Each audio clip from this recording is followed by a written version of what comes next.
ఇవాళ మనలో చాలా మందికి రక్తంలో గ్లూకోజ్ శాతం 100కు పైగానే ఉంటుంది. అంటే వీళ్ళందరూ దాదాపుగా షుగర్ జబ్బు బారిన పడడానికి సిద్ధంగా ఉన్నవాళ్లే.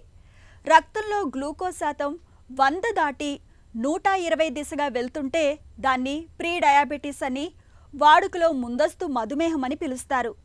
అయితే ఈ దశలో జీవనశైలి, అలవాట్లు, ఆహార వ్యాయామాల విషయంలో తగిన జాగ్రత్తలు తీసుకుంటే ప్రీ డయాబెటీస్ అనేది పూర్తి స్థాయి మధుమేహంలోకి దిగకుండా చూసుకోవచ్చు.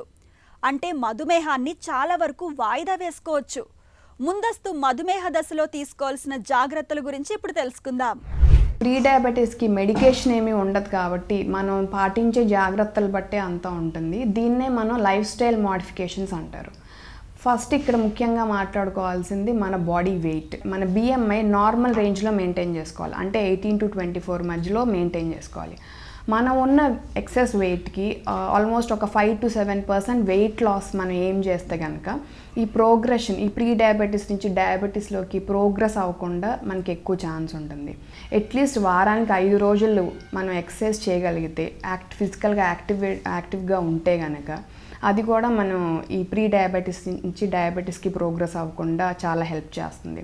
అలాగే మనకి స్లీప్ డిజార్డర్స్ కానీ అట్లాంటివి ఏమైనా ఉంటే దాన్ని కరెక్ట్ చేసుకోవటం, ఏమన్నా మెడికేషన్స్ అంటే స్టెరాయిడ్స్ అట్లాంటివి ఏమన్నా ఉంటే దానికి వేరే ఏదన్నా ఆల్టర్నేట్ చూసుకోవటం, అలాగే మనకున్న బీపీ అండ్ కొలెస్ట్రాల్ లెవెల్స్ని ఎక్కువ రెగ్యులర్గా చెక్ చేసుకుంటూ ఉండటం. డైట్ వచ్చి మనం ఎట్లా ఉండాలంటే మన డైట్ వచ్చి లో carbohydrate diet, high protein and high fibre diet and red meat అనేది అవాయిడ్ చేయటం.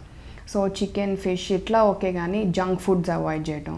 షుగర్స్ కూడా మన లెవెల్స్ తగ్గించుకోవటం ఎవ్రీడే తీసుకునేది, అండ్ కూల్ డ్రింక్స్ కానీ ఇట్లాంటివి అవాయిడ్ చేయటం. అలాంటి చేస్తూ ఉంటే కనుక మనం ప్రీ డయాబెటీస్ నుంచి డయాబెటీస్లోకి వెళ్ళకుండా మనకి ఛాన్స్ ఉంటుంది.